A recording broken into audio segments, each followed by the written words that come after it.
Did you have any questions for me before we start?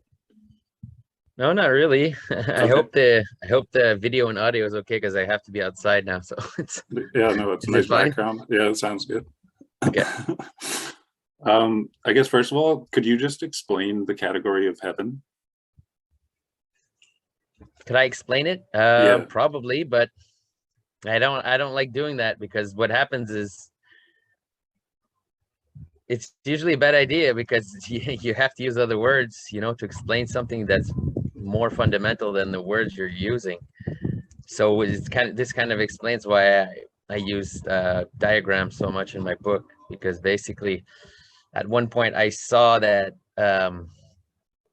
if you start describing these things, it becomes really verbose and it becomes kind of like philosophy, and which there's nothing wrong with. But the problem with that is you don't get to talk about concrete things when you do that. You end up just philosophizing, and you end up just doing I guess theology kind of does that in a way. It goes off into really abstract terms, and then at one point you realize you're not really talking about reality. You're not really talking about concrete reality.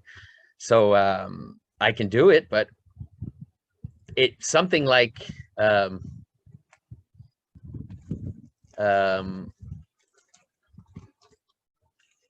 goal, I guess. And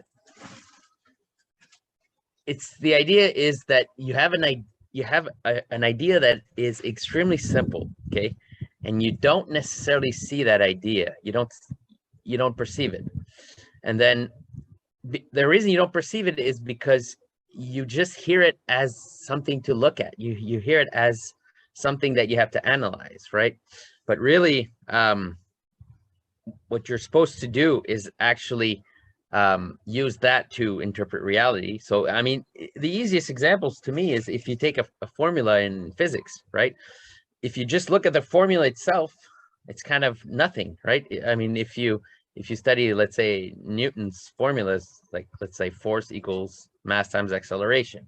If I just tell you that and you just look at the formula itself, it's nothing. What's the point of that? It's a really simple formula. So to most people, if I would just say, oh, I found the secret of physics, force equals mass times acceleration, most people, and pretty much all people, will just say, yeah, okay, real interesting, and move on. So that's an example of heaven, and nobody hears it, nobody sees it. Over time, people manage to be able to see it. Not everyone, not a lot of people actually use physics and study physics in reality, but the people who study physics, they experiment, they see it in concreteness. They have many examples over time of this formula being applied to reality, and then they start to see in this example something like what we could call heaven. They start to see the seed, the seed or the idea or the theory. But before that, if you just mention it casually, it's most people will just ignore it. So that's an example of what heaven is. So I said before a goal, but it's not really just that. It's more than that. It can be a goal in terms of as a human, your theory of life becomes a goal to you, but it's more than that. It's also what explains phenomenon, what explains reality. But that becomes a goal in a way. You aim towards, if I think I have the plan of the universe, why wouldn't I aim towards that plan? So if, for example, if I have the plan of a house, like the blueprint of a house is an example of heaven, you have that, it becomes the goal to accomplish, right? To build the house. It also becomes what explains the house. Even if you don't want to build it, it's the explanation of the house. So basically it's the theory of what is and what we want to have, like a seed. A seed is the best analogy for it, what heaven is. So Jesus uses that analogy himself, so I think it's a good one. I was hoping to get definitions out of you, but now I have a different question for you. Do you think these things are more experiential than theoretical? No, they're not. If you accept simple definitions or simple truths, I mean, I mean, people who study things like mathematics and physics are used to this. I mean, if I could give you like the axioms of basically group theory, which is like a foundation for arithmetic and a lot of things in mathematics. There's like 5 axioms, and they're extremely simple. You know, like A equals A. So that's like the most basic truth. You can have something is equal to itself. And then you say, yeah, well, that's so simple. Why do you even mention it? Well, I mention it because it has a lot of implications. You might not see them right away, but if you're trying to derive, theorems and things like that, then you see, oh, okay, this really simple truth contains massive information. So one way to symbolize that usually is the light. You don't see the light itself. You don't see the light. You see what the light shines on, right? If you just look at the light, it's invisible unless it's getting right into your eye, but then you get blinded. So that's not really useful either. So you only see what the light shines on, and that's what we can appreciate in terms of knowledge. But the light itself, so again, kind of like in mathematics, you have some simple truths, the axioms. There's just a few of them, really. If I just hand that to someone, all the axioms of let's say group theory or topology, the person will look at this and say, this is worthless. Just like if I give you a seed, the seed of a plant, some of them are really tiny too. It's like, what is this? It looks like a grain of sand. But if you plant it and then it grows, then this is something. It produces fruit and produces other plants. So that's the best way to me to define what heaven is. It's really simple information that is extremely compact and has a lot of implications unless you express them. You like plant the seed. Basically, you express them concretely, all the implications they have. Then it's not worth much. Like a seed isn't worth anything if you don't plant it. So this is something we don't often talk, like in Christianity and religion. The idea that heaven is the only thing that's important is kind of false. I mean, Jesus doesn't say that either. If it doesn't produce fruit, it's not much. In a way, Abel represents that too. Abel kind of represents just the heaven part, and then on its own, it's not much. And Abel means vanity, so it's not much if you just have a seed and you never plant it. What's the point? So yeah. I don't know. I can't define things like you're asking, but no, I can explain them.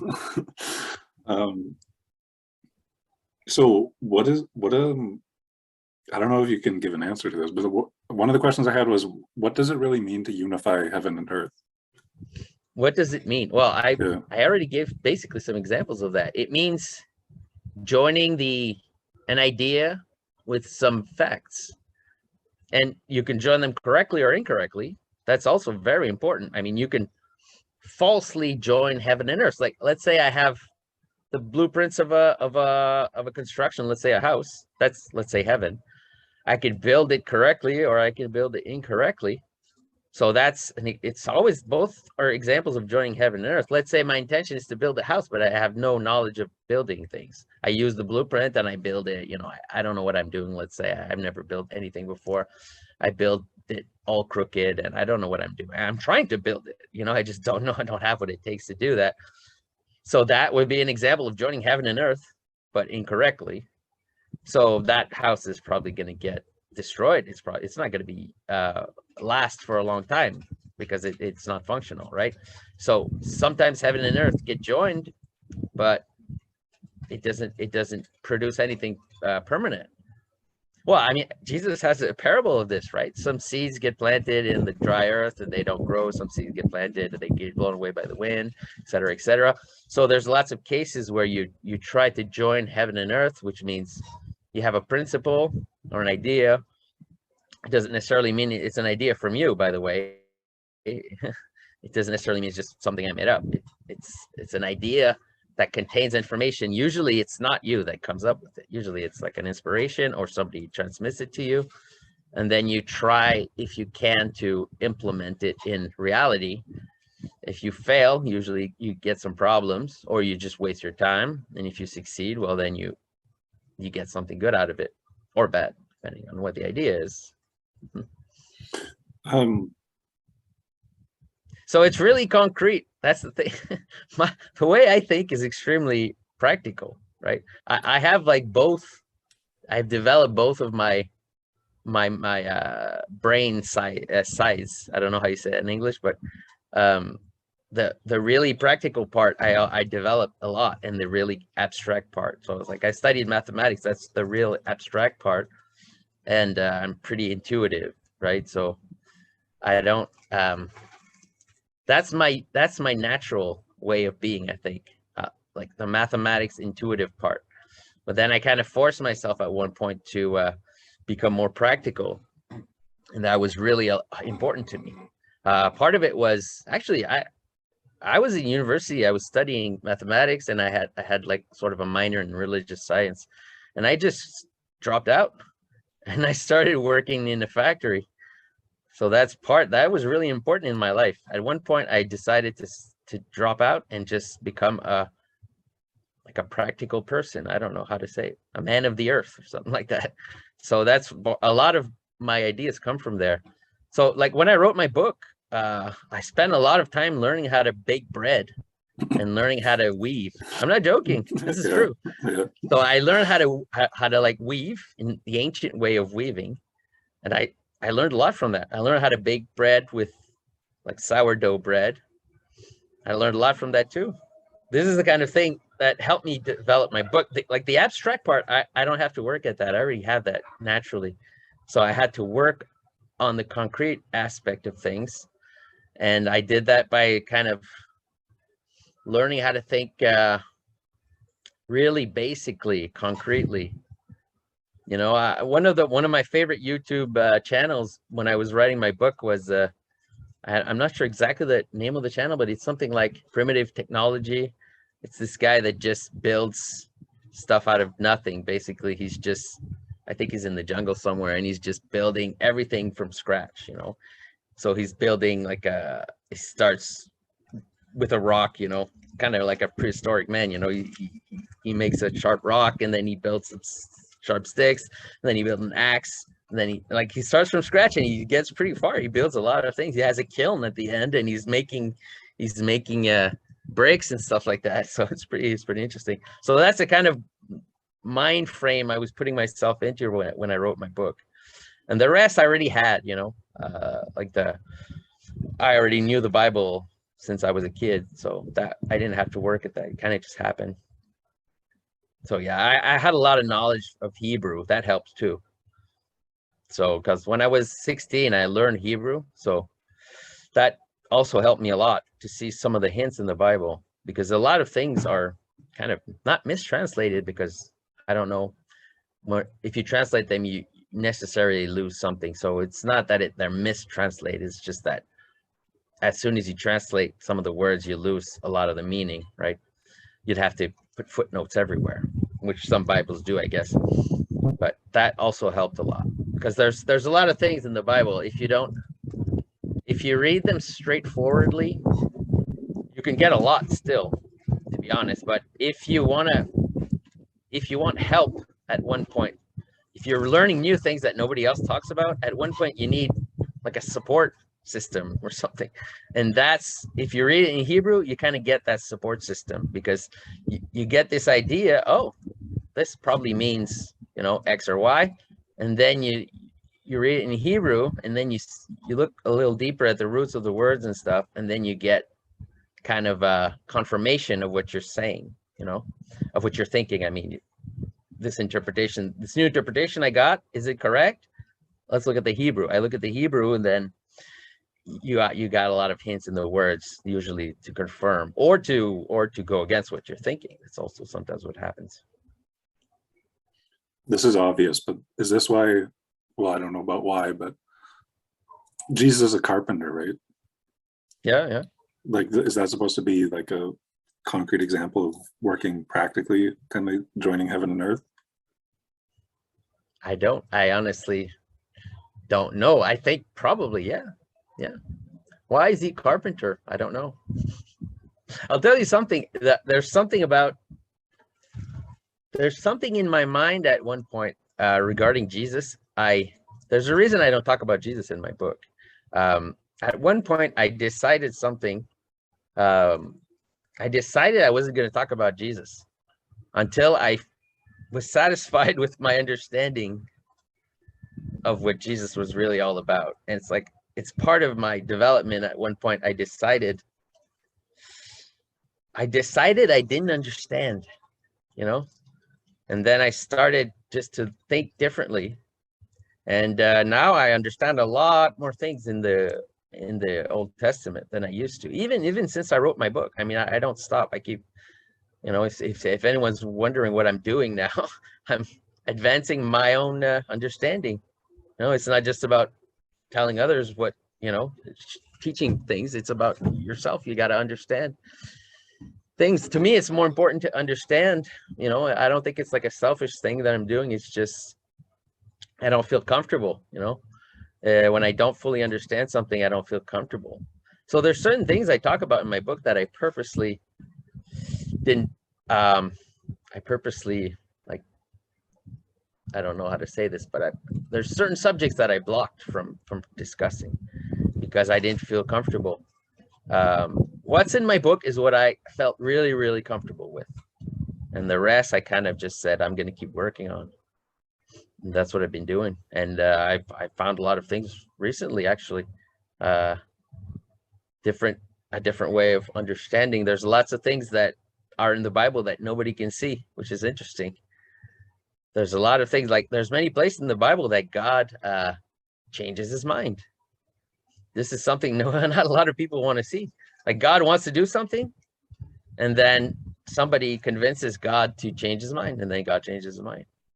So that kind of goes against a lot of what people think about God and goes against a lot of theology, but it's right there in the Bible, many examples.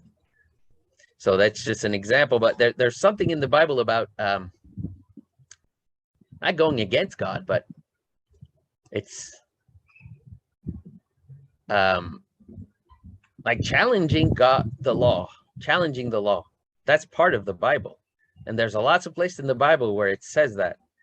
It's kind of weirdly, it's ignored by most people. I don't know why, but it's very important. It's kind of what I'm starting to understand now. There's a whole part of the Bible that's about, it gives the tools for renewing the Bible, renewing the law without contradicting it, though. That's important. And then there's lots of hints about that in the Bible, but you don't want to contradict the law, but you want to renew it. And that's also important. There's a verse in, I think it's Joshua. I could find it. I could send it to you later if you want. I don't know by heart. I'm not someone who learns. I know the Bible almost by heart in my mind, but it's not. I don't use like Exodus 5:3 or something. I don't use those numbers. That doesn't really exist in my mind. I follow that story. But there's a place where it says, follow the law and ruminate on the law. So there's like two parts, and that's in the book of Joshua. I could send it to you after if you want. But so it's like follow the law and then ruminate on the law. And the word used for ruminate, it means a lot of things. It means things like complain about it. That's one of the meanings of the word. It means meditate on it, but meditate kind of means something. The word ruminate is actually a good word because meditate kind of means you agree with it and you're but ruminate kind of means you don't agree with it and it bothers you, Yeah. So you're kind of trying to find a way to deal with it. You're coping with it, So and it's also, I think the word also actually means something like make songs about it. So you see, that's very interesting. So there's the two aspects. There's an aspect of you got to follow the law, but you also got to like question it and think about it in a way that's kind of doubtful, and that part I think is really important. And right now, I think this time period is a time period where we have to rediscover that it's kind of a science of, I don't know how to say it, but it's a science of rumination. What's interesting is science, like just modern science, kept that part. Well, I don't know. Right now, I was going to say that, and then I realized right now it's being lost too in science. The idea that you got to question the the theory that's currently being accepted, or that's currently seen as almost foundational, even though it's not. It's like they're getting closer to the idea that you shouldn't question science, you know. So I think that's one of the aspects of religion that was lost at one point. The idea that you do have to follow, but then you have to always be thinking about it from different perspectives in different ways. And then when you do that, you kind of get a higher view on it. And then you realize it means a lot more than you first thought. Instead of just rejecting something, you know, you ruminate with a kind of a respect, but at the same time, kind of a, you know, we're dancing around stuff here. And then you eventually you can develop almost like a skill of that. I think a lot of what I'm doing right now, that's what it's about.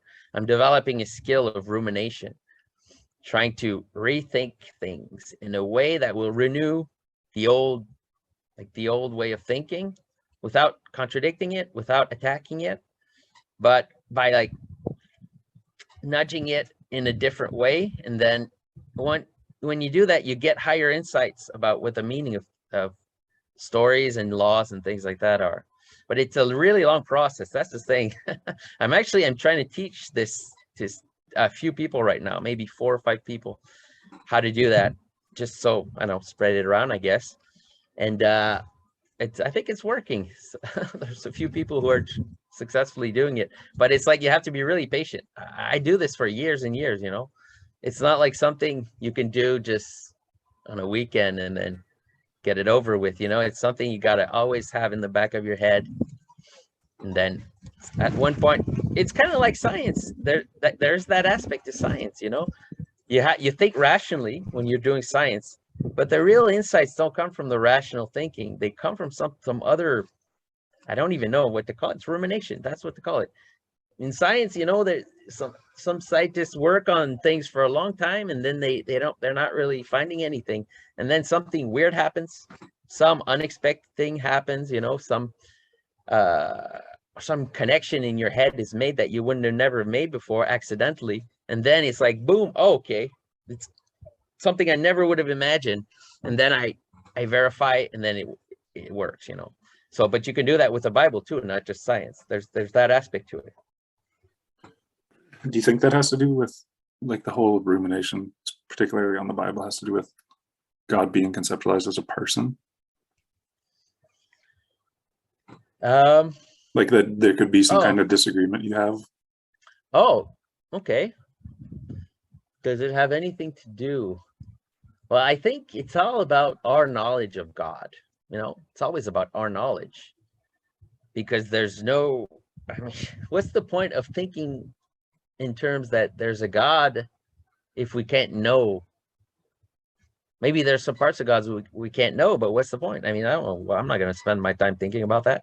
If I can't never know something, why would I think about it? It's just kind of ridiculous in a way. But I mean, I think actually accepting that is kind of how you know those things that are too high to know. Just accepting, I can't know it, you know. But there's something that has always bothered me about there's a certain way of thinking. I've seen this a lot in rabbinical commentaries. There's some rabbis that I really respect, even some of them still alive, that I sometimes interact with, and they're like, there's some verses in the Bible, and they say this is not supposed to be understood. Like this law, let's say this strange law that they could find in some place in the Bible, it's meant to not be understood. We're supposed to accept that this law doesn't have like a rational explanation to it. And there's laws like that, you know, and that's it. And this is something that I don't like, that attitude at all. It makes me sick. To me, that's kind of it's like a prideful thing. And what's interesting is these people, they say you're prideful if you try to understand these laws. Like you break your head trying to understand them, and they say, you're being prideful, you know. But I think it's the other way around. If you shut it off and you say there's nothing to understand here, or it's too high to understand, or it's an example of a law that you just have to follow without knowing what it means, to me, that's pride, because it means you don't understand it. And that you're so prideful that if you don't understand it, it means nobody can understand it. And it means it has no meaning, right? Or it has, like, it's ineffable, if I can't get it, nobody can get it. That's what I call pride, to me. Like, the real humility that's needed is one that says, I want to understand it, but I don't. So I'm just going to keep working at it until I do. And if I don't, it's out of my control. If I die before I figure it out, it's out of my control. That's not going to stop me from trying to understand even the strangest of things in the Bible. I mean, there's some laws in the Bible that some rabbis have told me that you can't have meaning to it. And I'm pretty convinced that I found some very significant insights, and so I don't like that attitude. But I think it's an attitude that a lot of people have unconsciously, or that, there's nothing to understand here, stop it, it's something like, if I don't get it, I don't want anyone to get it. Or if I don't understand it, I don't want anyone to understand it. I think a lot of people do that, actually, but not necessarily consciously. But when you see people doing it consciously, then it gets a little strange. Gets a little funny, actually. I don't know if I answered your question, because what was your question? You're good. I was just asking if you think it has something to do with God being a person. Yeah. Yes. Well, it definitely does, because it's related to, like, an interaction between, it's almost like a man and his wife or something like that. Well, I mean, this is something that's in the Bible anyway. It's not a crazy image. So, I mean, it's like, for example, let's say the church is like God's wife in a way, or Christ's wife. So, the wife isn't supposed to just do whatever the hell the husband says, right? I mean, she's not a robot, or she's not a cow that you just guide around, she has her own perspective. So it's not supposed to be like the husband says something and the wife does it, it's supposed to be the husband says something and the wife has her own perspective on it. And then she also has input, she has, and sometimes if she has a really high understanding, she can get her husband to say, yeah, I was wrong, and I think it happens in the Bible. There's examples of that in the Bible. There's in the example of the golden calf, it happens. God is like, I'm going to kill these Israelites after they make the golden calf, or while they're making it. God is telling Moses, he's up on the mountain with Moses, and he's like, I'm going to kill all these people and just restart with you. Restart with Moses, you're going to make your own people out of Moses. So God is like, oh, I'm not contradicting myself, because I said out of Israel, I'll make a nation, so it's not a contradiction, direct contradiction. I'm going to kill all the rest, just keep Moses, make a nation out of Moses, and we'll start over. And Moses is like, no, don't do it. And then what does he say? It's interesting what he says, actually, to God. He says, think about what the Egyptians will say. That's what Moses says. That's the argument he uses to God, to say, don't kill all the people. Because he says, like, basically saying, look at it from the perspective of the foreigner, of the Egyptian. And then they'll say, this God, he's ridiculous. He brings them out and then he kills them in the desert. And then that's the argument he's using to convince God not to do that. And God changes his mind. It's pretty interesting. So that's like a really deep pattern there. It's the pattern of the Eve that considers the foreign perspective, and then she uses that to not go against Adam, but to renew his thought process. Renew his, because God hadn't done it yet. It was just an idea. His idea was, I'm going to kill all these people. It's a really harsh. It's really extreme, right? So in that scenario, Moses is kind of like Eve, he looks at it from a foreign perspective and he sees how bad it looks. And then he says, don't do it. And then God agrees. So it's pretty interesting. These are the kind of thing nobody talks about, right? Yeah. These stories, but they're right there in the Bible. You know, we have to deal with them. We can't just ignore them. So do you think that the pattern of Eve is kind of, do you think it's generally a foreign perspective, kind of like not even You as, mean what she represents? like, do you think that her thinking is more based around what the community might think about the relationship between the man and the wife? Do you know what I mean? Oh yeah, do you mean like in just in real life, like in the world? Yeah. Are you saying Yeah. women are more? Yeah, oh, Yeah. definitely. I think women are more concerned with what the neighbor thinks. That is for Right. sure. That is for sure. Yeah. It'll look bad for the neighbors. See, she doesn't always say that, right? Mhm. But that's usually, it's often the background of her thinking. It's like, oh, you know, don't wear shorts with black socks, you know? Why not? Oh, well, it looks silly for the neighbors, you know? That's just a dumb example, but it's Yeah. pretty telling, you know? Yeah. So yeah, I think so. And it has a lot of implication in, like, it also means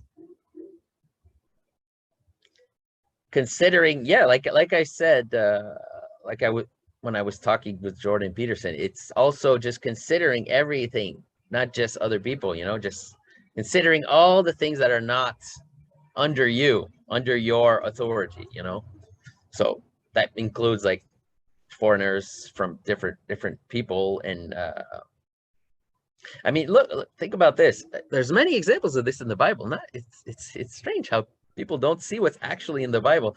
In the example of Abraham, God tells Abraham, "You're going to have a son," and then years later, they still don't have a son. So it's like, oh, something's wrong. So what does Sarah do? She finds a foreigner, which is her like her servant, an Egyptian servant, Hagar. By the way, Hagar means the foreigner. Literally, that's what Hagar. Gar is foreigner, and Hey is the foreigner. So it's pretty. It's not a big a mystery what I'm saying here.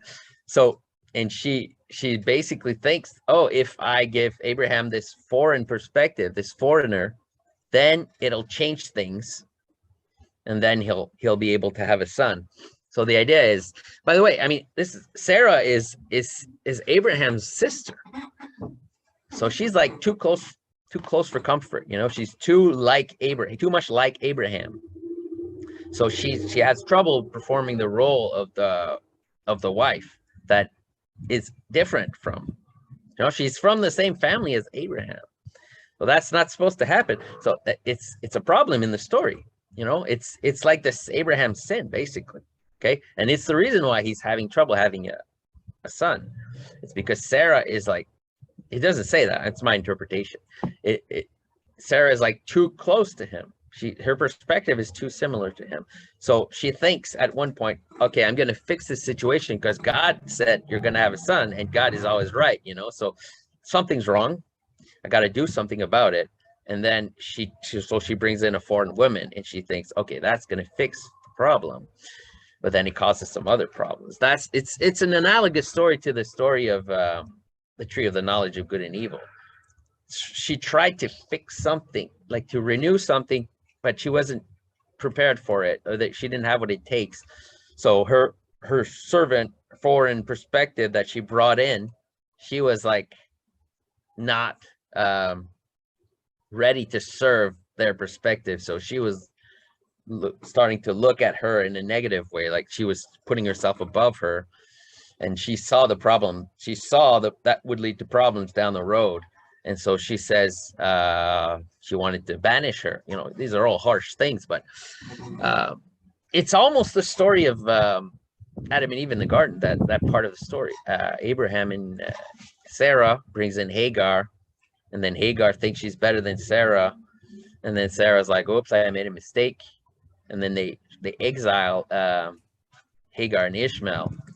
And then it says like Ishmael is going to be like a wild donkey, you know, always against everyone. So that represents what happens when you try to integrate something you can't handle yet. Okay, you're doing it too quickly. You're integrating a foreign perspective. Wasn't time yet. You should have waited. because God said to Abraham, you're going to have a son. He didn't say how it was going to happen. And then she thought she was going to, she thought that was good reason enough to bring in this really foreign perspective, which is Egypt. Okay. And they couldn't handle it. They weren't ready for that. So it created like a rebellious offspring. And so she says she has the foresight to tell Abraham, like, we have to exile this foreign perspective. It's really harsh, but that's what happened. And then the idea is, if she wouldn't have done that, probably, there would have been a conflict between Ishmael and Isaac. So it's something like that, and it would have undermined their perspective. So the idea is always, you bring in a foreign perspective, but you don't want to undermine your own perspective. It's like, why would I replace my perspective with this other perspective? There's no reason to do that. I mean, you take care of your perspective, you defend yours, I defend mine. You know what I'm saying? So it's like, there's no logical reason to say, I will replace my perspective or my laws or my country or whatever with this other. No, you don't do that. If it's called killing yourself, I mean, that's suicide, right? I mean, so she didn't want to commit suicide by bringing in this foreign perspective that was beginning to dominate her own. And so she exiled them. So that's the danger of eating from the tree of the knowledge of good and bad. That's what it means. It means you are trying to integrate a perspective that is against you. So now you know both good and bad. The good is what follows you, right? So why is it called good and bad? Knowledge of good and bad? Because the good is what follows your perspective. Okay. So that's like Abel. Abel is like a keeper of the good perspective, because that's why he's a shepherd, by the way. I'm giving a lot of interpretations here, but because sheep represent what follows your guidance, without question, or correctly or easily, naturally. So that's what happens at one point. That's, if you try to go too far and integrate something you can't handle, then you don't just know this part of reality, which is the good, everything is good, everything's working, it's all working. You start to see the bad, which just simply means things are against me. They're not working. They're attacking me. So, Matthieu. Yeah. I'm loving this, but Zoom is telling me that we're almost at the 30-minute limit, so I think it's going to disconnect soon. There's a 30-minute. Okay, I didn't know there was a limit. Yeah, because I don't have expensive Zoom. I freeze it. Do you have time to keep going, or? Yeah, definitely. So if it disconnects, what do? We just do. You send me another one? Yeah, I'll send you another one if it disconnects. Yeah, so might as well do it now. Sure. Right? Sure. Don't have to wait for the 1 minute to. Yeah. Okay. So I'll end this and I'll email you another one. Okay. Okay. Right. No problem. So you were talking about Abel being a shepherd and the tree of the knowledge of good and evil. No, that's not what I said. I said Abel represents the good, just good. Okay. Because that's basically what the shepherd is in this case. It means, so it's always the same pattern, right? I mean, Cain tries to offer an offering to God, okay, from the earth, okay, and the offering is not accepted because it's not correct. Okay, we don't really have to know why, but there's a logical reason. Because after the fall, the earth is cursed. That means something very significant. I can't necessarily get into here, but it means that he can't produce good fruit from the earth. Okay, so what he offers to God is rejected. So Cain isn't kind of in trouble here, because Abel, it's easy for Abel to offer a proper offering because he is a shepherd. A shepherd is someone who has a bunch of animals or souls that just follow him around. It's not hard, And Cain, what he's doing is he's like innovating in a way. That's kind of what this story is about. Cain grows things from the earth. Okay, that it means something in the Bible. It means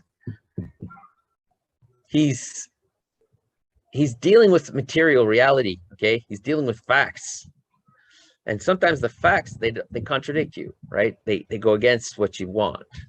You have obstacles, and you have things that don't follow your ideas. Okay, he's trying to follow the tradition that he received from Adam, but the facts don't cooperate. The facts don't agree with that theory anymore. Okay, so I mean, it's not hard to understand. It's like, let's say you're living on an island and you have a theory about reality, but your reality is an island, a small little island, let's say. So you have all these laws, all these rules, and all this basically cosmology about reality, but it's just dealing with your little island, but you don't know there's anything outside, right? And then at one point you get out of that island for whatever reason, and then you encounter some new things that you never encountered before, and then you try to deal with them using your ideas and your cosmology that you received, right, that you already have, but now it's just not working anymore. So what do? Do you rebel against your tradition? You say, these theories don't explain these facts anymore. These new facts that I'm encountering, they don't work. So this is worthless, right? These traditions are worthless. Do you do that, or do you what? He's in trouble. That's the idea. It's not easy. He's in a hard situation. So he offers to God, and it's not accepted. And Abel, he's just dealing with this. He's just a keeper of the tradition. He's like religion. Okay, religion. You preserve the tradition, and you take care of the sheep. The sheep are the ones that follow the tradition. So you don't. Sometimes they stray, but generally they want to follow you, right? So it's not hard. But if you how do you deal with those that don't follow you? That's the question, right? The other aspect is important too. You want to take care and preserve the tradition, and you protect and take care of the people who follow the tradition. But what do you do when you encounter someone who's against you? So Abel doesn't really can't deal with that stuff. So Cain, he deals with that stuff. He has to rule over. You must rule over it. Okay. So in the story, it says, it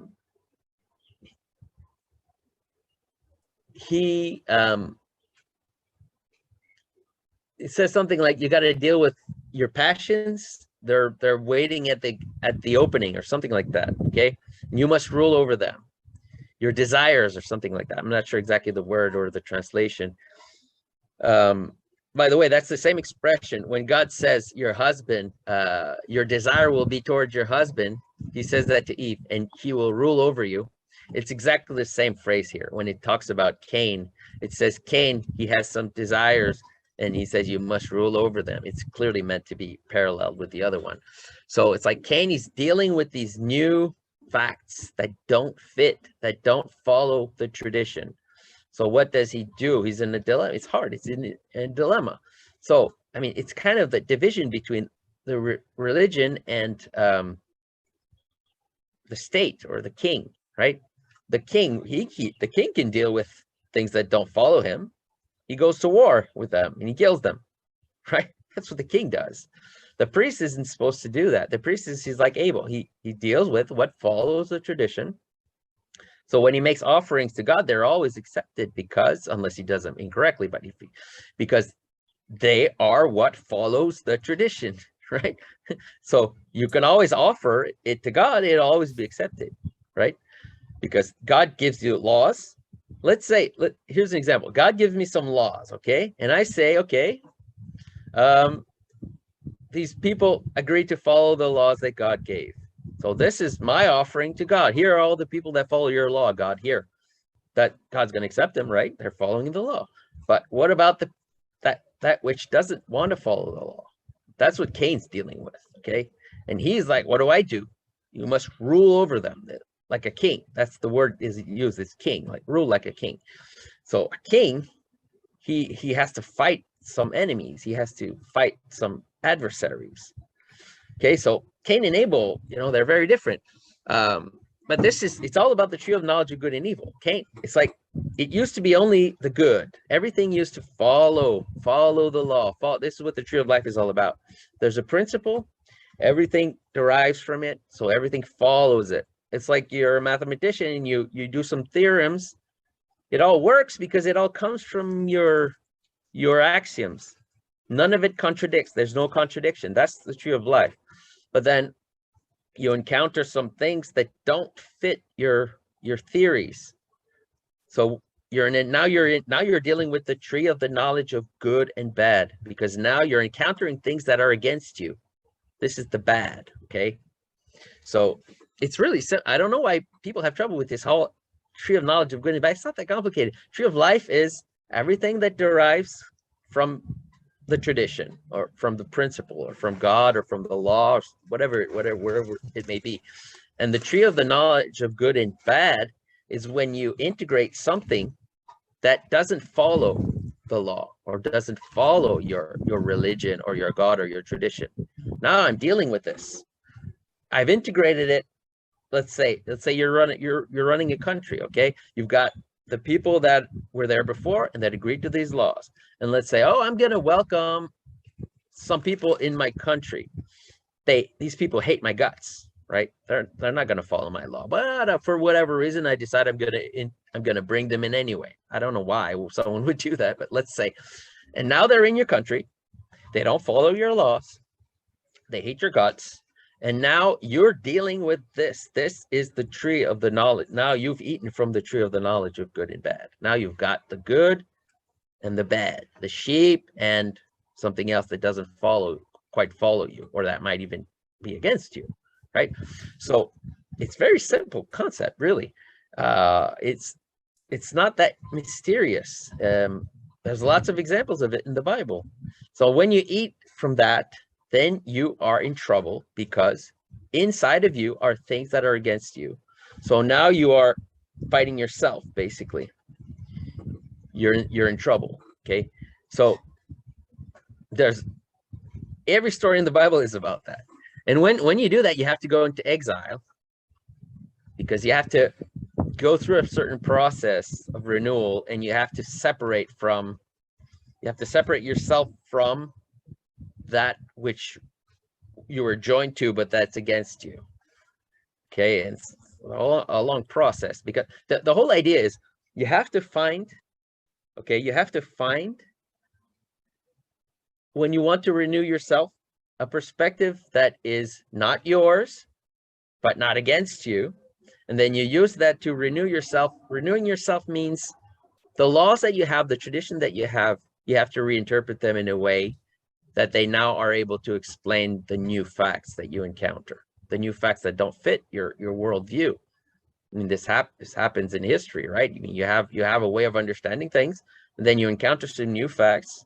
I don't know, it's like you invent a microscope, or you invent a telescope, or you travel to a place, another island, or another planet. You encounter things you never encountered before. So now it's like, okay, what do I do with these things? And let's very concrete example. God gives Israel some laws. These laws are meant for the Holy Land, right? They're meant to be followed in the land that they're going to. Okay, so now something happens. Israel gets taken over by foreigners. They go into exile. Now they're in exile. Okay, what do they do with their law? Their law was meant for the Holy Land. Now they're in exile. So there's lots of things going on now that you've never encountered before. The laws don't talk about these things, right? So you're in trouble. You got to do something. So, I mean, I'll use an even more crazy example. You're on Earth. You go in outer space, okay? You go on another planet, and there's weird animals there that you've never seen before, that don't exist, and there's weird phenomena that never has been seen before. And you're like, okay, what are the laws that I have to follow regarding these things? I don't know. So either you get some kind of a new revelation, but what if you don't? What if you don't get a new revelation? Maybe you don't get, maybe revelations aren't things that happen every 20 years or so. You know what I'm saying? It's not up to you if you get a revelation. So what do? You got to renew the law that you already have in a way that it answers the questions that are presented to you by this new environment, right? So that's the renewal part. I think this is what we need right now. We need a renewal, and you need to find something that it's not part of your tradition or that it's not part of your perspective, but that is not your enemy. And you use that to renew your own tradition without contradicting it, without destroying it. And see, in the Bible, a lot of stories in the Bible are about an attempt to do that fails. Either that or it's like a intermediary step towards that, okay? So think about the story of Joseph. The story of Joseph is like,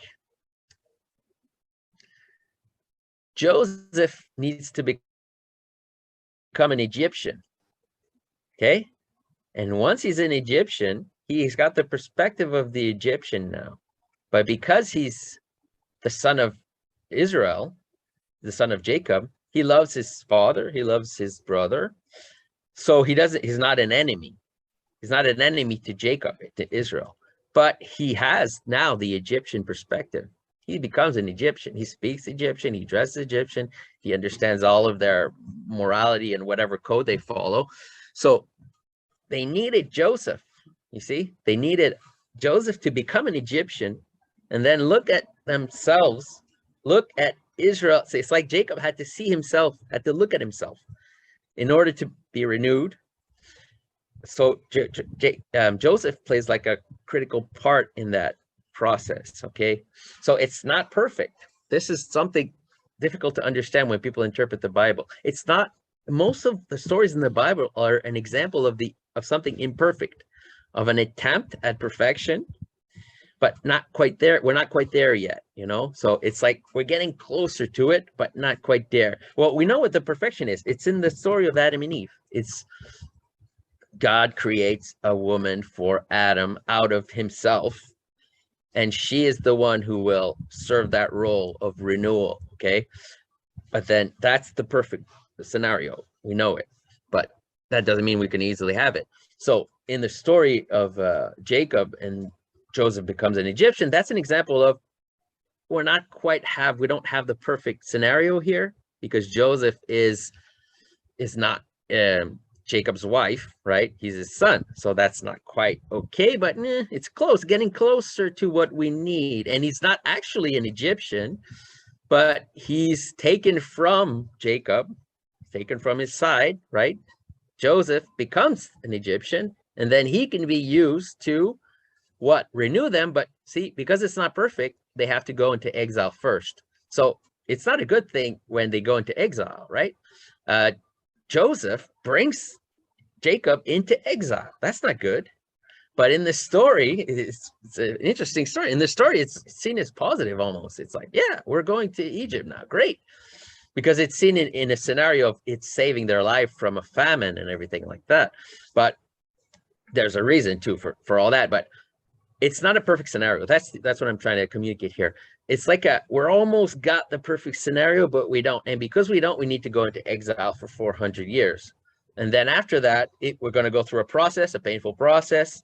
And then this is what it means when it says to Eve, you will give birth with pains, with difficulty. You'll struggle. Because usually when the scenario is perfect, there's no birth pains. There's Adam and Eve, they join, they create a new man. That's like a baby, right? A new man. That's the renewal of Adam. And this new man, it happens without birth pains. It happens naturally. That's the perfect scenario. But we don't have the perfect scenario because of the fall and because of other reasons. So there's like other scenarios that kind of look like that, but are with birth pains, right? So this is an example. Joseph has to become a foreigner to have the foreign perspective, but then he has to bring them into exile. And this is kind of the birth pains, the difficult part, right? You'd rather not go into exile, obviously. So, and then there's a process, and then they come out, and then they separate from the Egyptian, right? When they come out, they separate from the Egyptian. This is an important aspect of it. And then they go back to their land, but now they have what it takes to take over the land. Now they can do it. once they got through that process, right? Because now they're like, they're renewed, but it's painful. That's the idea. A lot of the stories in the Bible are an expression of the story of Adam and Eve, but not in perfect condition. So there's problems that happens along the way. And we're reading about all these problems. Basically, most of the stories of the Bible are problem after problem after problem, right? If we look at them, objectively. So it's the birth pains of creating a new man. Does that make sense? Yeah. Is there any way to be able to tell when you are prepared to incorporate the foreigner, or like? Yeah, it's a good question. I don't necessarily know the answer. Well, I mean, is there a way to know perfectly? Maybe, but I'm not sure I know what it is. But for sure, there are many signs when you shouldn't. And that's the people, nobody even listened to those signs. So it's like, why are we looking for the perfection of it when we can't, when most people or the whole system is not even caring about the obvious signs that you shouldn't? You see what I'm saying? It's like there are many signs that you shouldn't. Why are we looking for the perfection of it? It's like if you meet somebody who keeps poking his eyes out with his hammer, and he's like, show me how to be the perfect the perfect architect or whatever, and you're like, well, for starters, stop poking yourself with your hammer in your eye. I'm going to give you that advice, and then we'll look at the rest. You know what I'm saying? I'm exaggerating here, but I think we're in the situation of the guy who keeps poking himself in the eye with the hammer. It's like, stop doing that, but I mean, I don't want to get into too much but I mean, I think it's on purpose. I don't think it's accidental, so it's not a good analogy. I think we're dealing with a snake right now who is trying to trick Eve into eating from the tree of the knowledge of good and evil, and the snake has his own agenda, and Eve is like basically a little sort of naive and following the advice of the snake. The snake, I don't necessarily think the snake in the garden doesn't represent necessarily Satan, but it can represent Satan. And when it does, then you got to wake up at one point and realize, okay, I'm going to stop listening to this snake. I'm going to stop. When you start harming yourself. But I mean, I think at one point the snake convinces Eve also to become a snake. This is part of tradition too, the idea that the snake and Eve have offspring, and this just means that at one point it's not just Eve being fooled. At one point it becomes Eve adopting the perspective of the enemy and kind of joining with the enemy and being against Adam. So at one point it's not always just Eve doesn't know what she's doing, she's been tricked. It also becomes she turns to the dark side, she becomes the enemy, she becomes the adversary. So hard to say. Sometimes there's lots of stories in the Bible where it looks like the woman in the story is an adversary, but then it turns out she's not. Like the story of Tamar is an example of that. You can read that story. That's actually a very good story. She does exactly what she's supposed to do. But see, she shows a mirror to Judah. Judah is like trying to judge her at one point. You're a harlot, he says, because she's pregnant, but she's pregnant with him, so he doesn't know. She pretends to be a prostitute, right? And then he sleeps with her, and then he's like being all high and mighty and wanting to judge her, and you're gonna burn because you're a harlot. And then she shows his staff and his ring and his whatever he left as collateral, or not collateral, but as a, how do you say it in English? Like a, not credit, but what you give. There's some words in English that I don't know. What you give to someone as like a temporarily while you pay for something. Yeah, I don't know what the word is either, but I know you know what I'm talking about, though, right? Is it collateral? I don't know. You could use that. Like something like that. Anyway, you know what I'm saying. So and then she shows him that, and that this is now she's showing the mirror that I was talking about. You know, she's saying, he's trying to judge her, and then she's showing the mirror, look at yourself, buddy. You know, you're the one who's going to be judged now. And then because of that, you know, and then it ends up being that this is a real story of renewal, because Judah made a mistake. He married a foreigner. Okay, he married, I think it says even her name is Shua or something, or maybe that's the name of the father of the woman. It's not really important, but he goes off from his brothers, it says, and he marries a foreigner. And then after that, all his sons start dying off. And it says the first one is, his name is Er. Er just means evil, basically. Well, Ra is evil, but it's like clearly it's like a permutation of the word, right? So it says he dies because he was evil. Okay, so see what I was saying about the tree of knowledge of good and evil has something to do with integrating something foreign to you and not being prepared for it, and that becomes evil. That becomes your enemy. So the son of Judah dies because of it, because he tried to integrate something too foreign too quickly, and then his sons are just all dying off. And then Tamar basically is supposed to marry these sons, and it's a whole thing with levirate marriage. This is really important. It represents resurrection. Actually, this is actually something not a lot of people understand. She's there to resurrect the fallen seed. Okay, the first son dies. She's supposed to marry the second son, and she's supposed to have children with the brother, and that the children that come from that union is supposed to go to the son that died. So that is like a weird tradition, but it represents the concept of resurrection. Okay, it's the possibility of resurrection in the Old Testament. It's like they're hinting at the concept of resurrection already, and it's through some weird stuff here, because it's like there's a weird incestuous thing going on, and it's really it's a very interesting subject, but it's kind of and so basically Judah ends up like trying, kind of fooling her and saying, don't marry my third son. When he gets older, you'll be able to marry her, to do the lever thing again. But now it's getting weird, because you got the first son that died, the second son that died, and then there's a third son.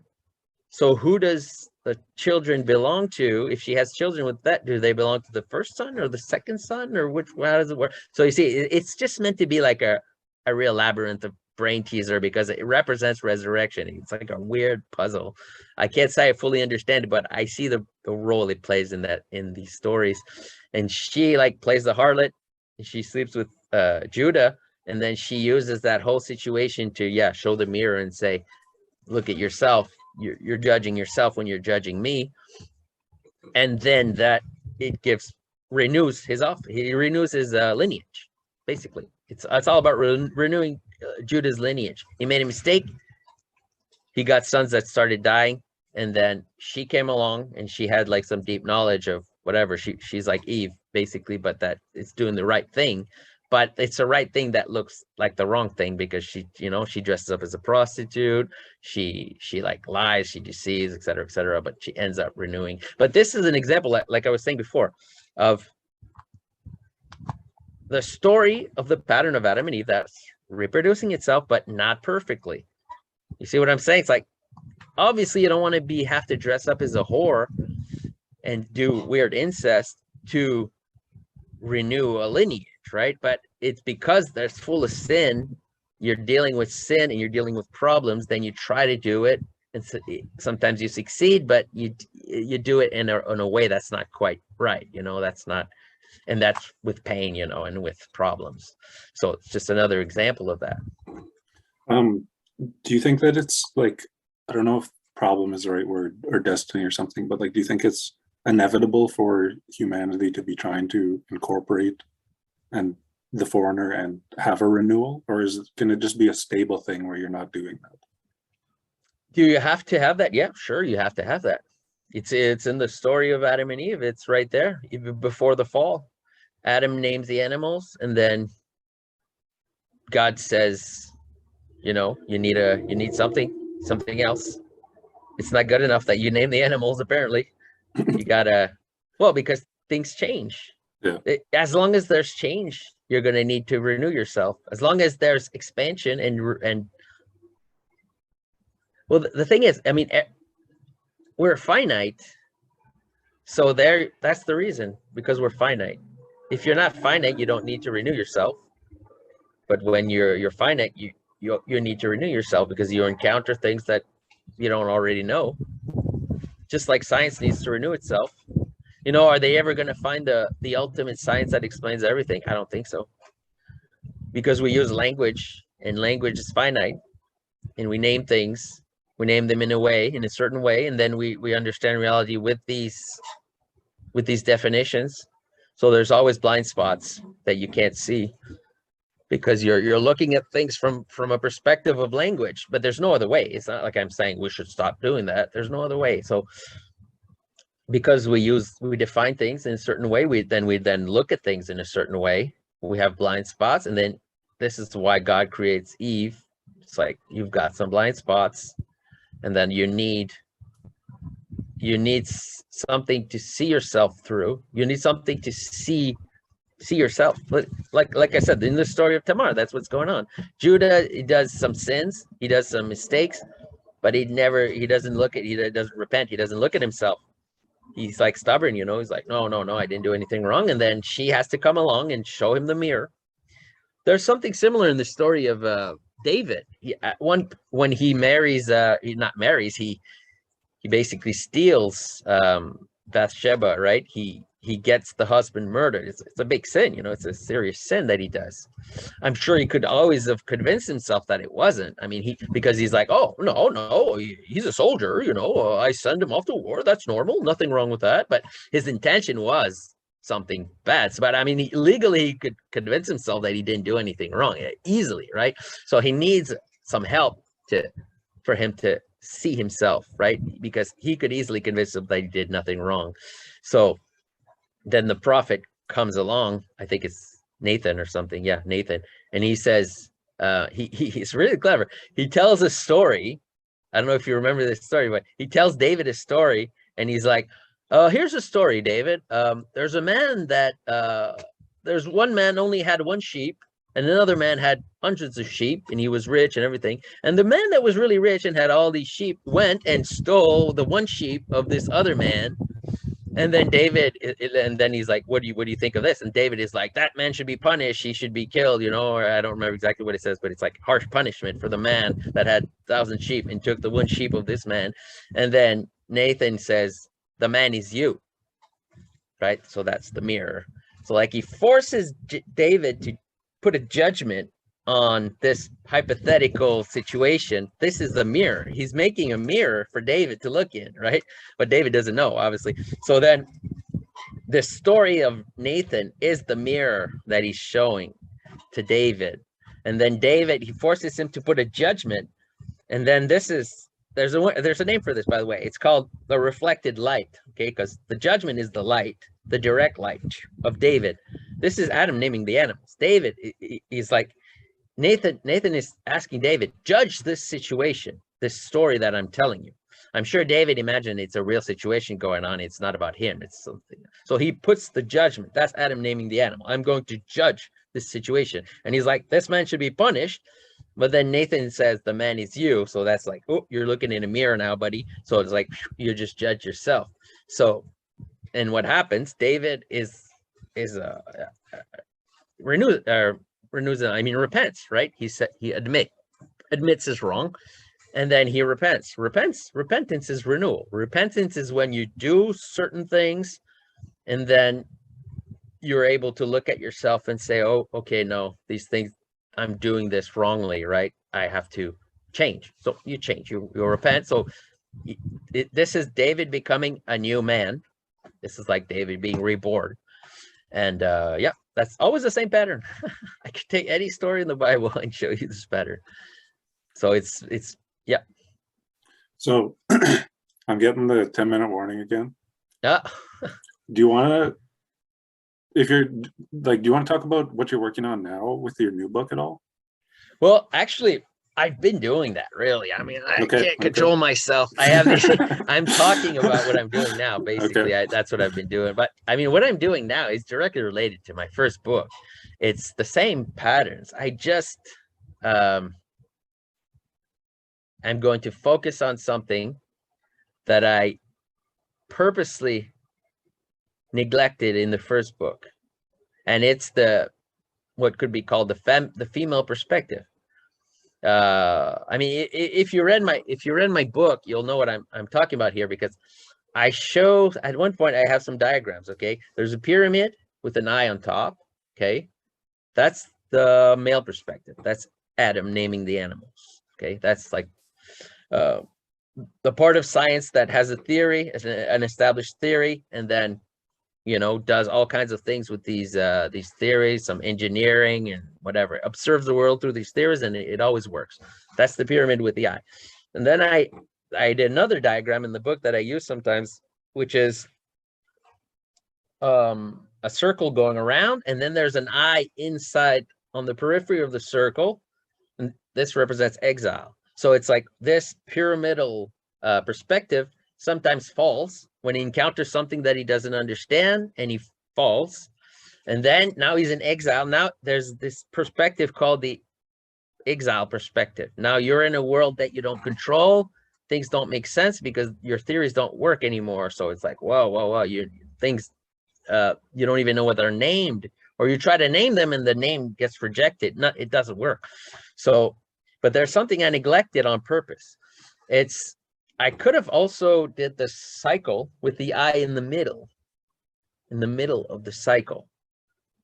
So it's the eye, the perspective of that which brings you into exile. It's not the same as the perspective of that which is in exile. Okay.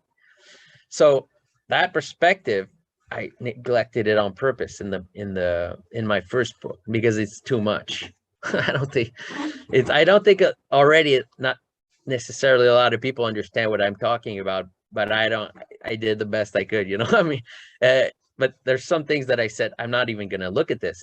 You have to already understand the first things that I'm talking about in my book in order to even consider making sense of that other stuff, because it's weird. So it's the perspective of that which brings you into exile, not the perspective of being in exile. So, and that is related to the female perspective, and it's something that's hard to understand, and it's something that's kind of hidden in the Bible. But hidden is always relative, once you see certain things, then you see they were never hidden, right? Once you notice certain things and you see them everywhere, and it's like every story has it in it, it's everywhere. But when you don't see them, that's what the definition of hidden is. I mean, hidden just means you don't see something, really, but once you see them, they're everywhere. So it's kind of my second book is going to be about that, the female perspective. But I don't know if I'm going to write it directly about the female perspective, or if I'm just going to use the insights of the female perspective to just explain stories in the Bible. It doesn't necessarily have to be the subject.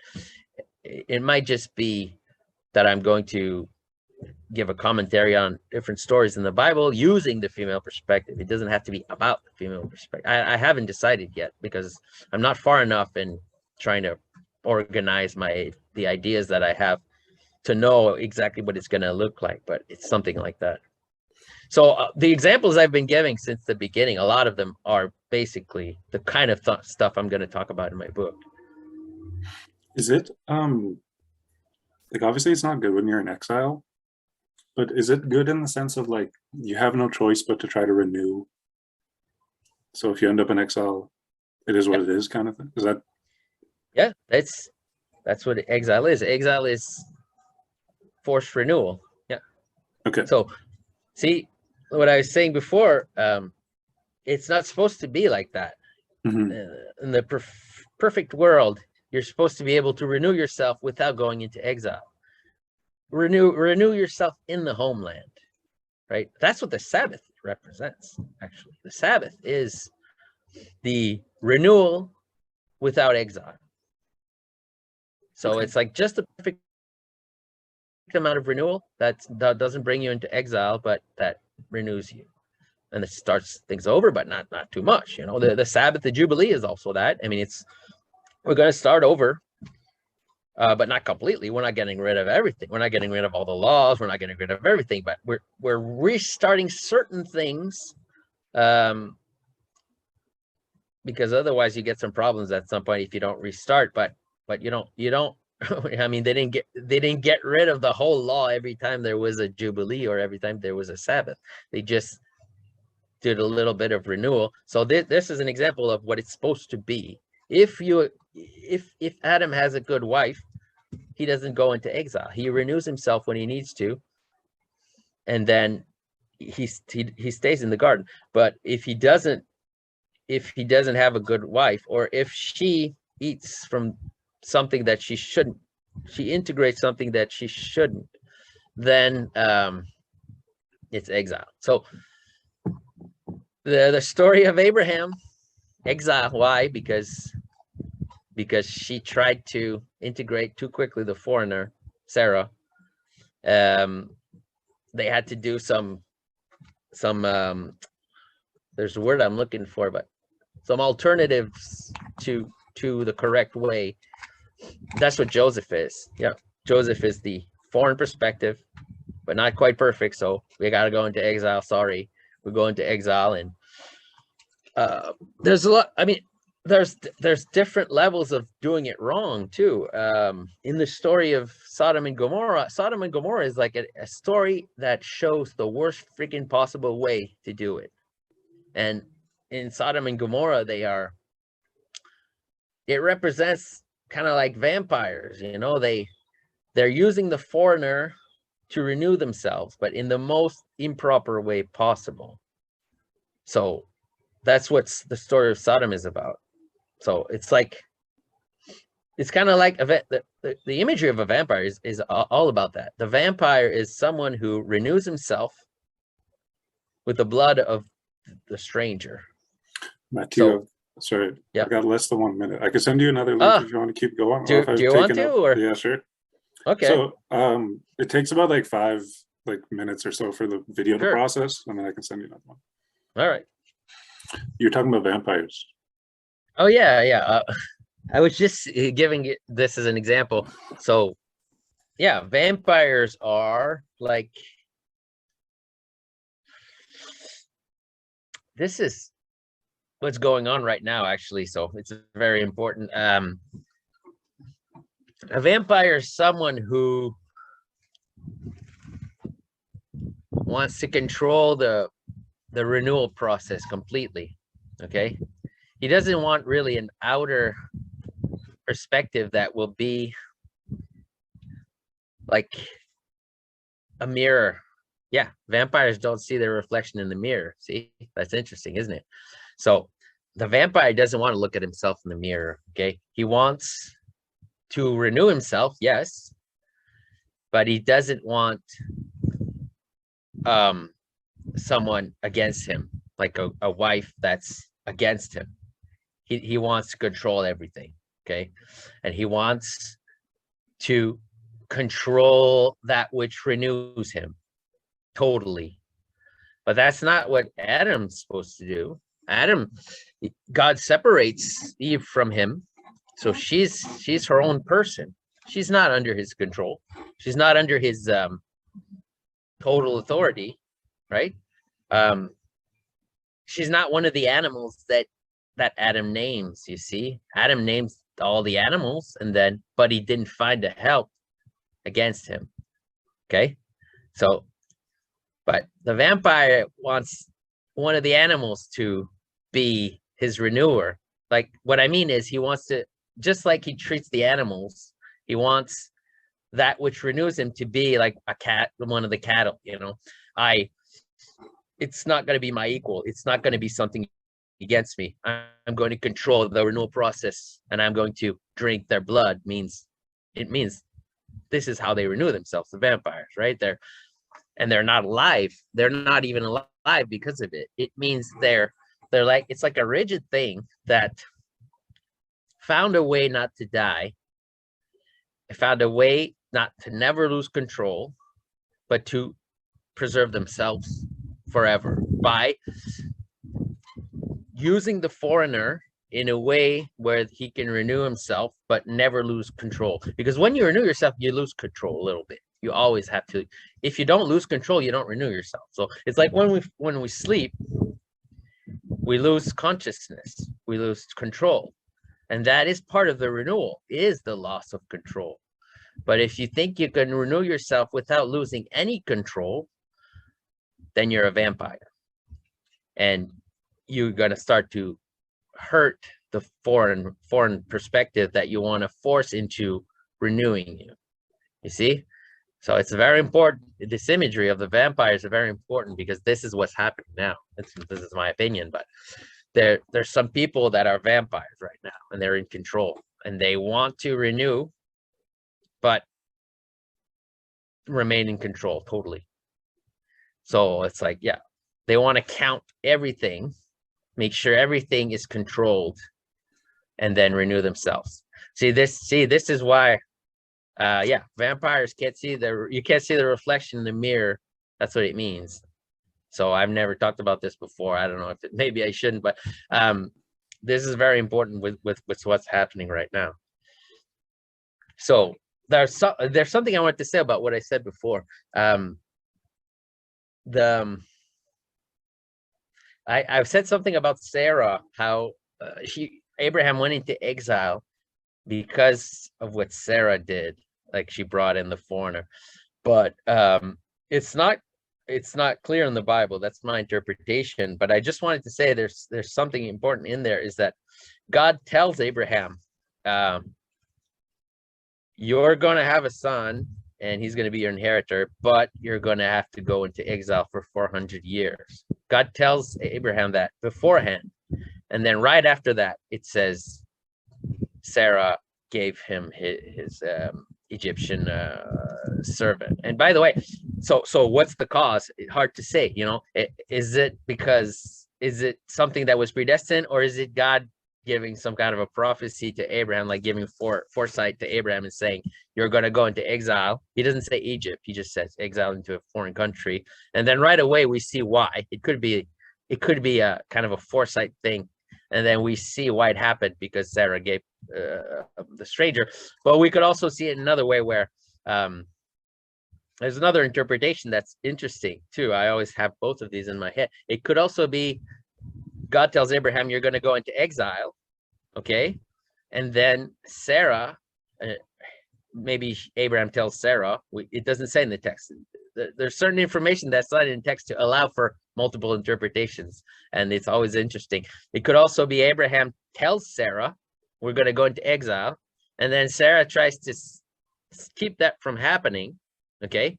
And then the way she wants to keep them from going into exile is by giving a foreign perspective that is under control, because it's her servant.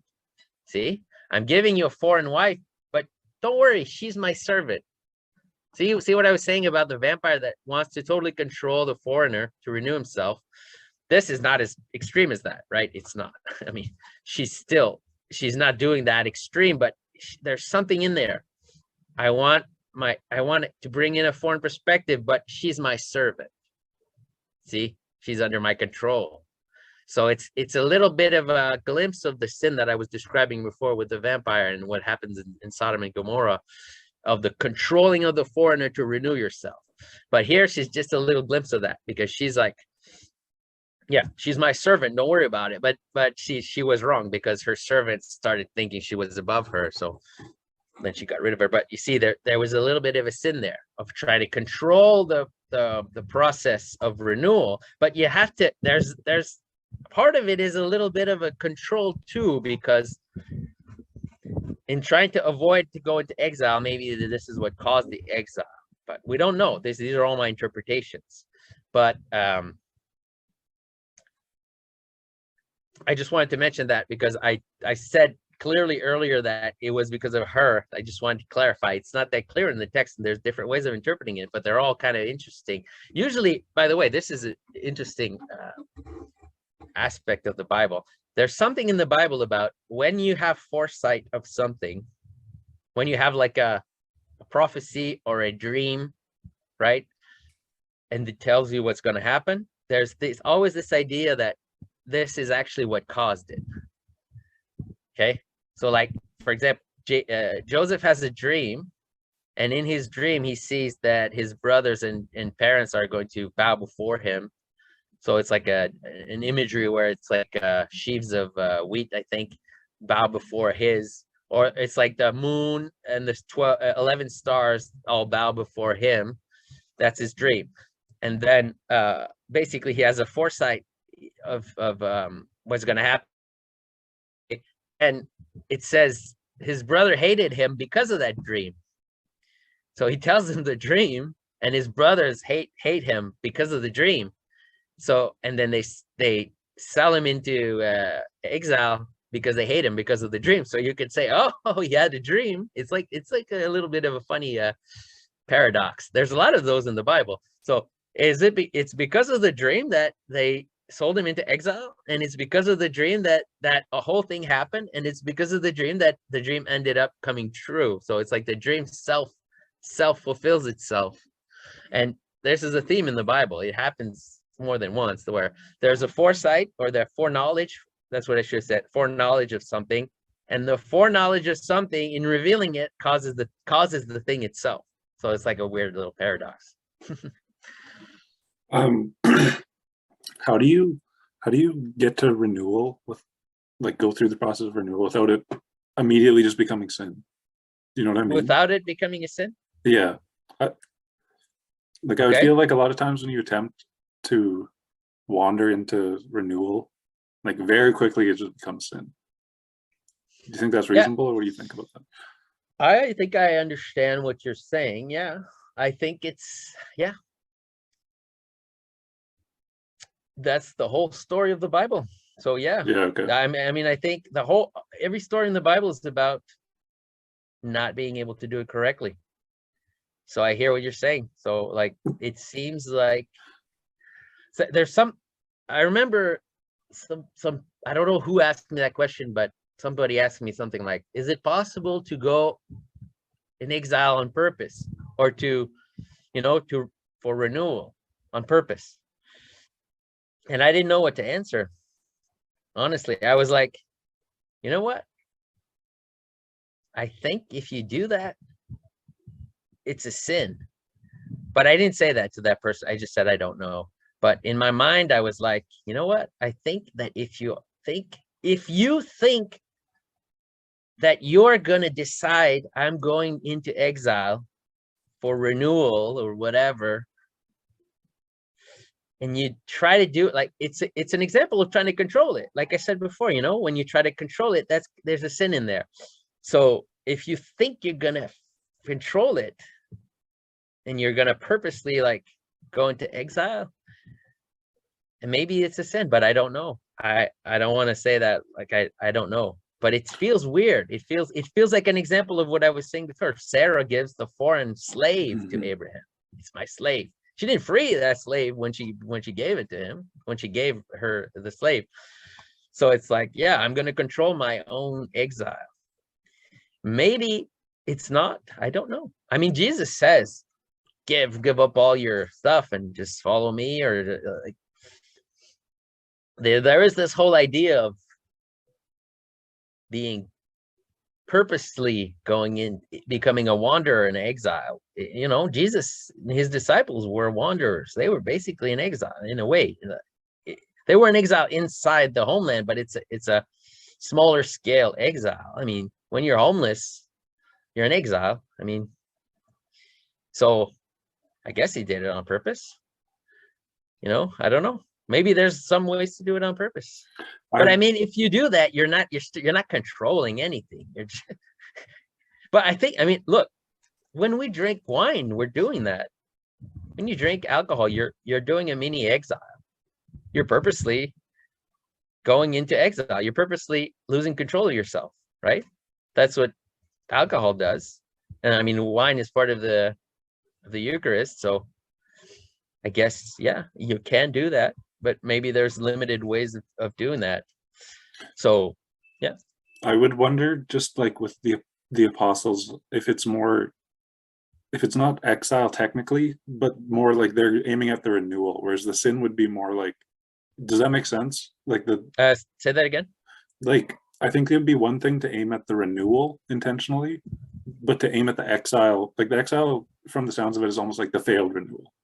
You know what I mean? So when you're aiming at the exile, that could be a sin because you're intentionally going out to mess it up, sort of.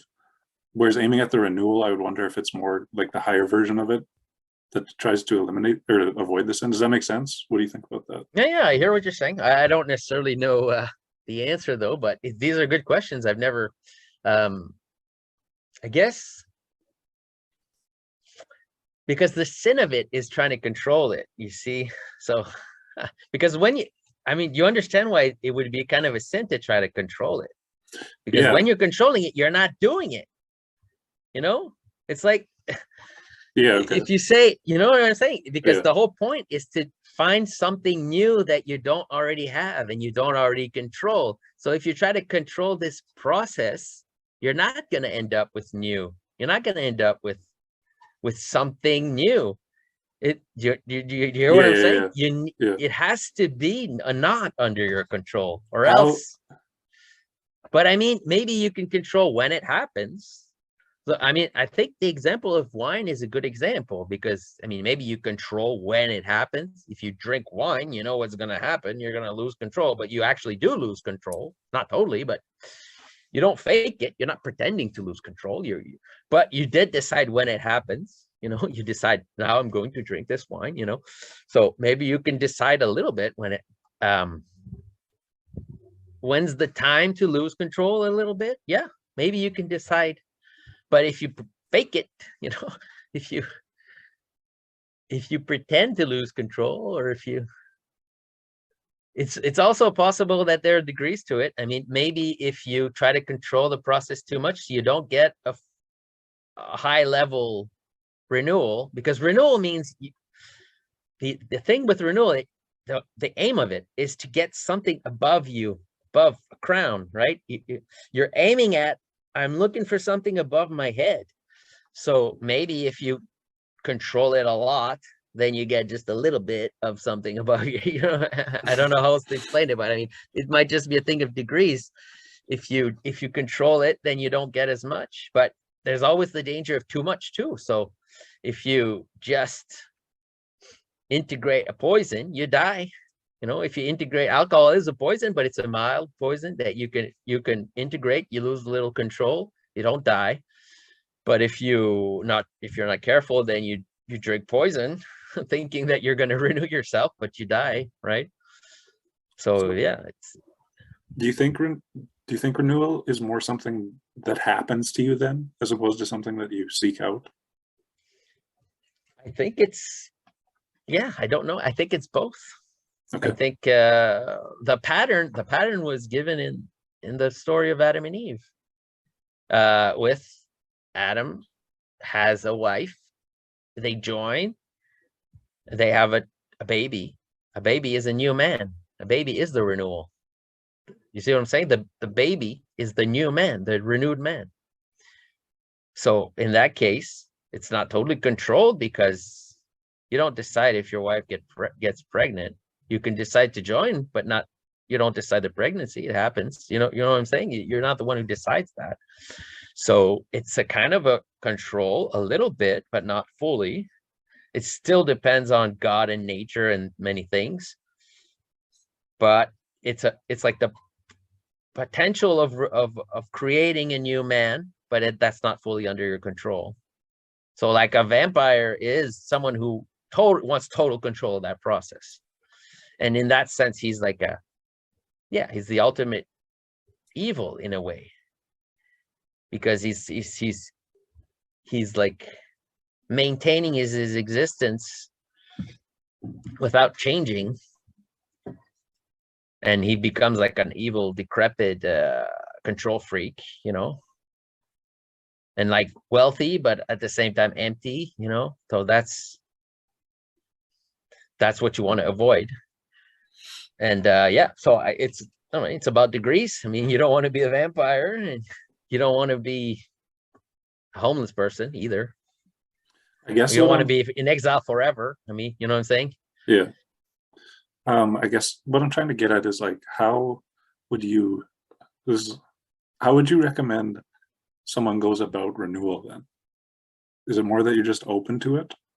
Or is it an exploratory thing where you're seeking it out? Or Well, my way of understanding is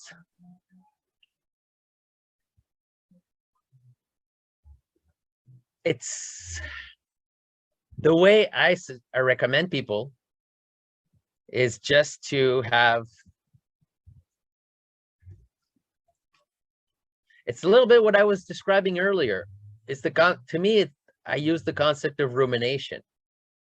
That's the imagery that I use for myself. And when I try to show people how to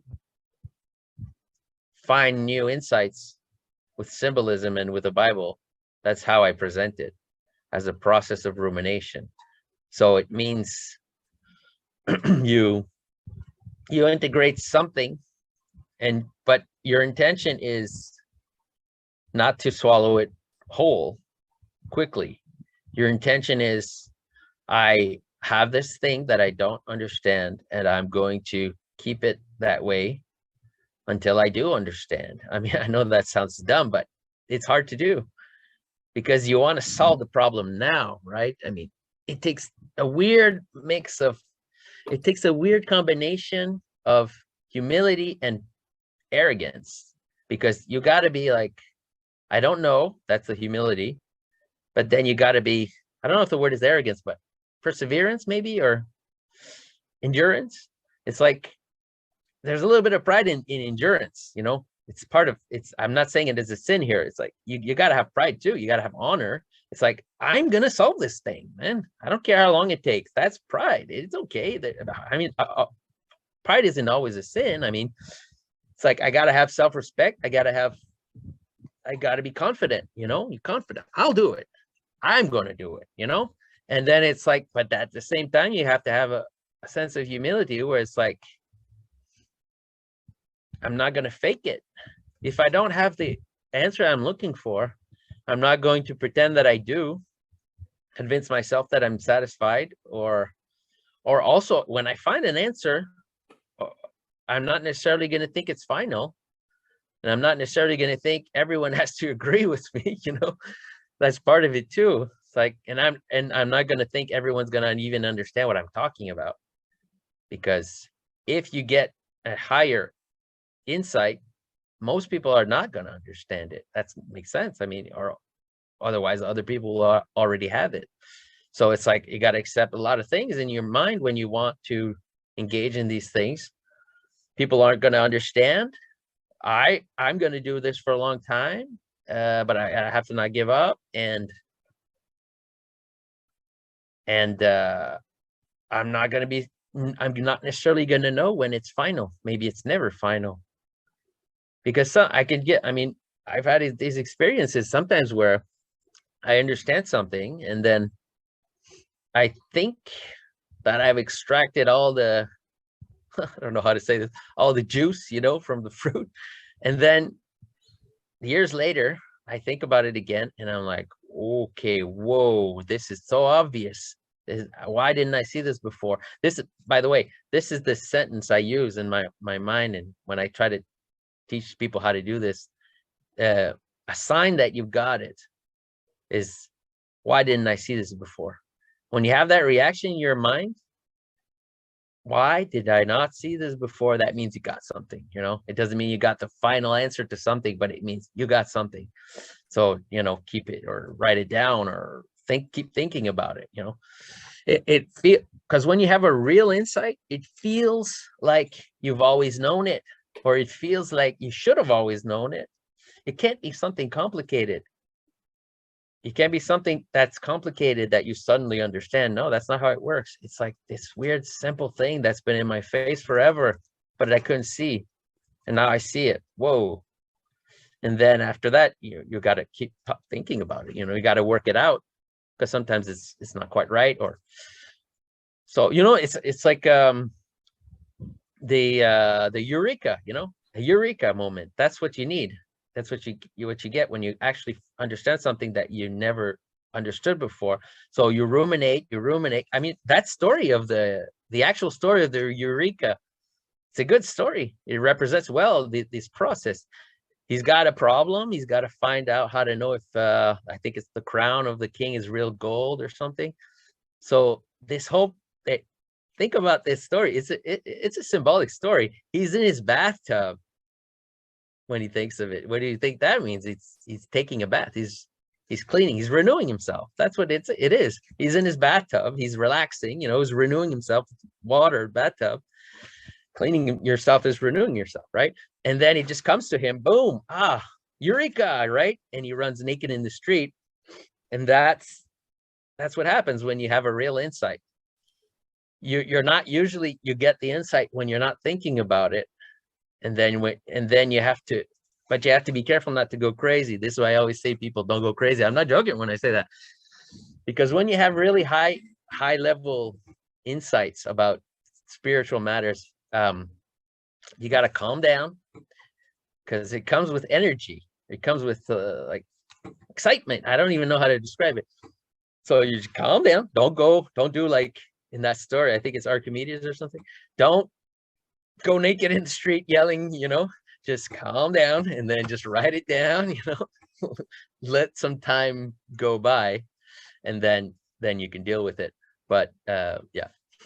So I guess that's how, to me, the way to renew yourself is through a long process of humility and endurance at the same time. So there's like a kind of a tension there between those two things. And look at it's about looking. Okay, there's something else I can say about that. It's about, I talked about a little bit at the beginning. It's about looking at concrete things. It's about being concrete. If you want to develop these things, you have to stop thinking with abstract ideas. And it's like you got to get your hands dirty or something. You got to go into the earth. You got to go into the facts, into the simple facts. That's why I said at the beginning, I learned how to make bread and how to weave. That's the part. Because why do you need to do that? Because if you think with abstract ideas, you're not going to renew your ideas. You're just using your already existing mind frame and your already existing ideas to think. That's, if you want to renew your thought process, you can't do that, because you just keep using your machine, right? But if you want to renew yourself, you got to get into the earth, like the physical stuff. It's like a scientist. How does a scientist make new discoveries? He gets his hands dirty, right? He doesn't just sit down on his chair thinking abstractly. He gets his hands dirty. He does experiments. You do some experiments. So you think about concrete things and simple things, and then in doing that, you get some eureka moments, and then you just be careful not to go crazy. Do you know why I keep saying the crazy thing? There's a reason. Because what makes someone go crazy is when you understand something really, really high that has a lot of implications and nobody listens to you. That's almost the definition of being crazy, because you've got this really bright idea and then you see everything through that lens, okay? All of a sudden, it's like, wow, this explains everything. And then you speak to people and they understand none of what you're talking about and they don't see any of what you're seeing. And that's how you go crazy. And the crazy guy on the sidewalk in the city talking to himself. And then people aren't even looking at him. They're not even listening to any of what he's saying. They're just walking by like he doesn't exist. You don't exist. That's crazy, because you don't exist anymore to these people, because you're living in a world that is not theirs, because you see the world so differently from other people around you. They just can't interact with you.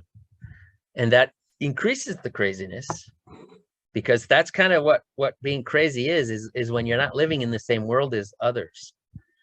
And then nobody listens to you and nobody interacts with you. You understand what I'm saying? So when I say don't go crazy, I'm very serious, because when you have a new insight that's of a high level, there's the danger of going crazy. So you just got to just calm down, calm down, take your time. You don't have to tell everyone right away. It's hard because when you do get higher insights, you want to express it. You want to tell people you're excited. You're real excited, and you're like, oh, this is gonna change the world, everyone's gonna listen to me. And then you tell your friend or your parent or your whatever, and they're like, yeah, that's really interesting. And So there you go. Do you think that God becoming man has something to do with a process of renewal through concrete expression For sure. God? Yeah. Oh yeah, exactly what it is. It's the new man. Jesus is the new Adam. Jesus is the baby that was born from the joining. You know what I'm saying? That's what Jesus is, the new Adam. So yes, it's exactly what it is. Do you think that God goes through a process of renewal through becoming man? Yeah. Yeah. No doubt. That's what it is. Yeah. Adam was created in the image of God. So that's what I think. I think God renews himself, but maybe not exactly in the way we do. But again, it's always about the knowledge of God. It's the knowledge of God that renews itself. I can't say anything about God per se. I can only say something about God, what we know about God. And what we know about God renews itself. And does God per se renew himself? I don't know. How do we know that? We can't. So there's no point even thinking about it again, like I said before. So I hope that answers what you're asking. Yeah, it's kind of a little deep contour on my part there. After I said it, I realized, I thought again, yeah, we can't know what God is doing. We can only know what we know, it's a tautology, but there's no way around it. So there you go. So I'm getting 10 minutes again. Okay. Well, we could stop maybe. I think that's a good place to stop. I gave you a lot of stuff. I got to be honest, maybe too much. Yeah. I usually don't say anything for like years, and then just talk to me.